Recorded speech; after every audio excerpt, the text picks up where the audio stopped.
সংস্কার প্রশ্নে ঐকমত্য তৈরির লক্ষ্যে রাজনৈতিক দলগুলোর সাথে ৫টি সংস্কার কমিশনের গুরুত্বপূর্ণ সুপারিশগুলো নিয়ে আলোচনার অংশ হিসেবে ভাসানী অনুসারী পরিষদের সাথে বৈঠক করেছে ঐকমত্য কমিশন। বৃহস্পতিবার জাতীয় সংসদ ভবনের এলডি হলে অনুষ্ঠিত বৈঠকে ভাসানী অনুসারী পরিষদের ১৫ সদস্যের প্রতিনিধি দলের নেতৃত্ব দেন চেয়ারম্যান শেখ রফিকুল ইসলাম।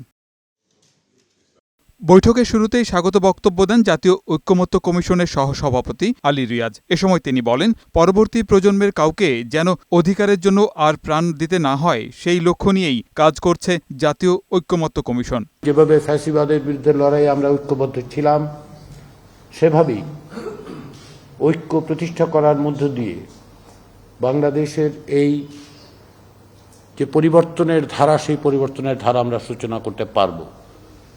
কাঠামোগত পরিবর্তনের মধ্য দিয়ে জবাবদিহিমূলক একটা রাষ্ট্র ব্যবস্থা তৈরি করতে পারলে ভবিষ্যৎ প্রজন্ম বাংলাদেশকে একটা আদর্শ জায়গা বলে বিবেচনা করবে। তত্ত্বাবধায়ক ব্যবস্থা, সংবিধান সংস্কার কমিশন প্রস্তাব, ক্ষমতার বিভাজন সহ ৬টি প্রস্তাবনা তুলে ধরে ভাসানী অনুসারী পরিষদ। এ সময় দলটির চেয়ারম্যান জানান, নতুন করে স্বৈরাচারের আবির্ভাব যাতে না হয় এমন একটি নতুন বাংলাদেশ গড়তে হবে।